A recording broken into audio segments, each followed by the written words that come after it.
To say solo leveling blew up would be a massive understatement. At its peak, everyone was talking about it. It was the go-to webtoon. It had the making of a popular series, the incredible art, dozens of hype sequences, and the terrible writing. A lot of webtoon artists saw the success of solo leveling and decided to copy that success by copying and pasting solo leveling. The whole game aspect in webtoons was present long before solo leveling came around, but solo leveling opened the floodgates. It kinda had the same effect as SAO did on anime, but dozens of times worse. For the sake of my sanity, I'm going to be reviewing 4 webtoons, and I'm gonna judge all of them off of their first 5 chapters. These 4 being On the Max Double Newbie, The Player Who Can't Level Up, Omniscient Reader, and Doombreaker. In this world appeared a tower. Along with this tower appeared gates, in which reside the monsters. If these gates are not cleared, these monsters would come out and cause havoc. Along with these gates, some humans gain superhuman abilities and are named the players. Some of them are tremendously powerful, and they created their own factions and became a symbol of power and wealth. I am not joking with you, this is not solo leveling. So the series follows Gigyu, who is a player, the weakest player who can't level up. That title is a scam. One really off similarity I found here is Sung Jin-woo is the weakest hunter who can level up, and Gigyu is the weakest player who can't level up. Anyway, we're moving on. The whole not being able to level up part is the best part about this webtoon, because the main character is forced into using strategy and using his wits. He learns the way of the land. He learns where monsters spawn and uses that to his fullest potential. This is really unique because he is displaying actual strategy. So he uses everything he has to his fullest potential. He uses so many different aspects when it comes to combat except for fighting, and that is really unique. He fights not on the front lines but as a strategist. A lot of webtoons don't do this. Even in solo leveling, Sung Jin-woo just throws himself into combat, not thinking about his actual strength. And this was really unique, but unfortunately, as I said, the title of this webtoon is a total scam. Expedition goes wrong, he almost dies and gains this ring. The ring can level up, which in turn levels him up, allowing him to grow stronger basically. And the way he levels up is actually bizarre, because by the time chapter 5 comes around, he is actually the most powerful person in the world. Let me explain. In chapter 1, we get this exposition about how killing 100 goblins in the least amount of time directly correlates into how strong you are. Basically a hardcore test. So we saw one of the most powerful people kill 100 goblins in 15 seconds, right? The main character couldn't kill 1 goblin in 1 hour. And by the time chapter 5 comes around, he can kill 100 goblins in 15 seconds. He starts off weak, he gains a power, he instantly masters it and becomes super OP. Okay, great. Kill me, please. I gotta give credit when credit is due. At least the main character and his sword somewhat have a personality. They have this goofy but cheesy dynamic with each other that really elevates their personalities. And what I also like is how these two actually have somewhat of a mutually beneficial relationship with each other. Unlike Kurama and Sukuna, the sword actually isn't an asshole. And that is somewhat of a change of pace, and I kinda like it.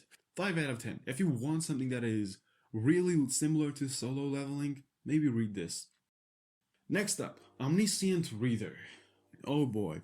As you could probably tell from the art style, this is done by the same people who did solo leveling and I'm the Max Level Newbie. Studio Redice. There's really nothing to be said about the art, it's really good, I really like it.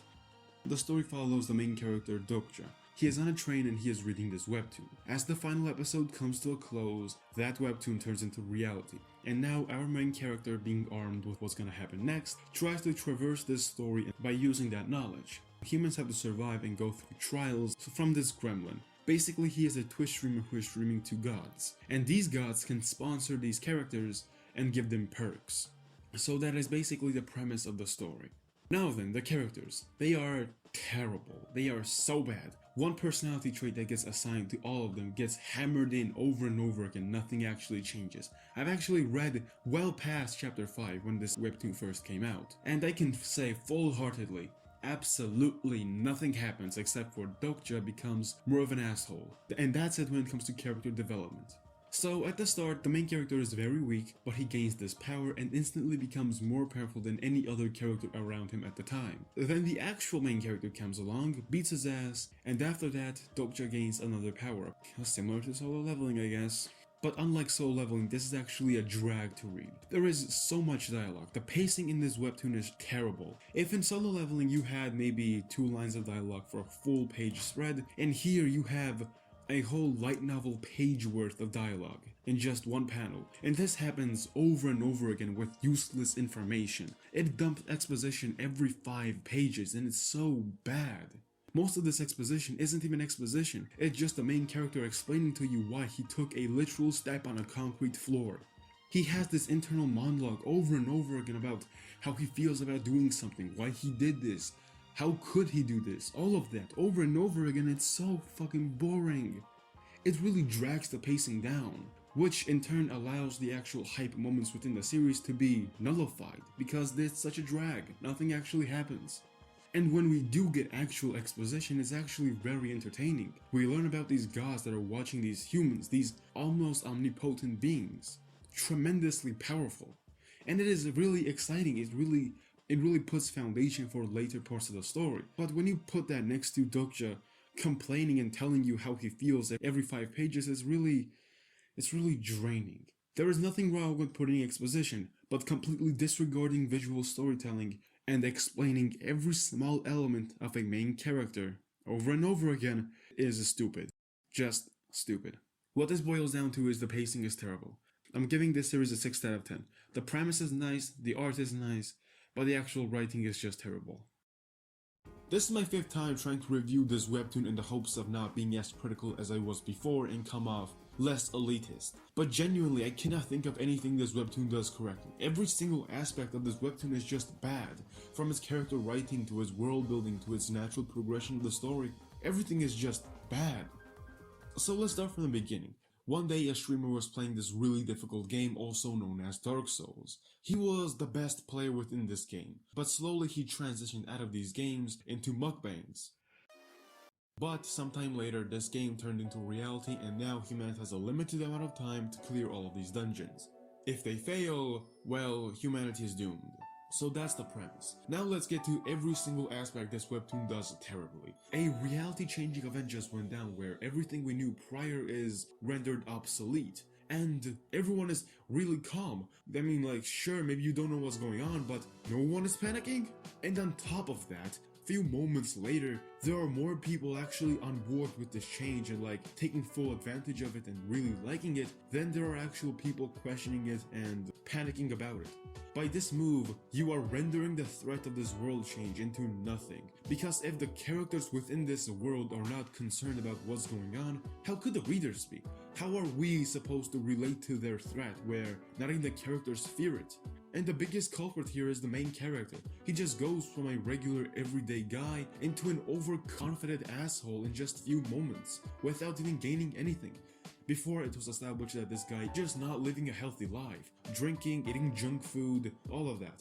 And a couple of moments later, his stamina and his precision is Olympic level sportsman-like. Dude, so you became OP in just one moment without actually doing anything. Okay? And this just gets even worse. The main character swallows this pill and now he is literally the most powerful person in his whole area. He was OP before, he gets another upgrade, he becomes even more OP, and now, just one more chapter later in chapter 5, the main character is about to get another power-up. Right after, he's gonna get another power-up. Oh my god, this isn't like Solo Leveling shit right now. I don't know what is. Like, hell, even the main character will just remind you of Sung Jin-woo. Look at him, he literally looks like Sung Jin-woo's bastard son. Like, genuinely, this webtoon is bad. Some people would argue you should give this more time to really flourish and flex his muscles, but every single criticism I gave here is not because of the lack of chapters and lack of runtime, it is because of simple failure. The writer just failed to present the threat, present the main characters, present the actual developments, everything, which has absolutely nothing to do with not having enough time. If anything, you can chalk this up into abnormally fast pacing, just terrible writing. That's all this is. I'm giving this webtoon a 2 out of 10. Now then, my favorite out of all of these, Doombreaker. This one is genuinely really good. So, we follow the main character Zafir, who is the strongest human on Earth. But despite him being the strongest, he fails to save everyone and he dies. The world dies, everyone he loved dies, and he dies. But the gods sent him back in time in order for him to use his future knowledge to become even more broken and finally take down the demon god. That is basically the premise. Now, the opening chapter is actually really good. It sets the stage for the complete end of this webtoon, setting everything up, the world, the characters, the main plot, the main villain, everything. And I especially love the main character Zafir. He is a total badass, but in a good way. He doesn't look down on anyone, he doesn't belittle anyone, he isn't a jerk.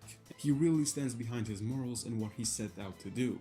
After he gets sent back in time, he's kinda cold towards a lot of people, using them for his own advantage and somewhat disregarding a lot of people. He knows what he is doing and he always tries to be in control. This kind of reminds me of the Max Level Newbie and Omniscient Reader, both of them having some sort of knowledge of the world other people don't have and using that to their fullest potential. This, as of now, doesn't necessarily sound like solo leveling, but now for the solo leveling similarities. But there are dungeons, and in these dungeons are monsters. And there are also hunters who go inside these dungeons and clear them. When you kill a monster, they drop these crystals, which are very valuable. The main character, the moment he respawns, is the most powerful person among anyone else around him. And this just keeps on going. So basically when he gets spawned, he is gifted with 9 buffs. And all of these buffs tremendously, well, buff him.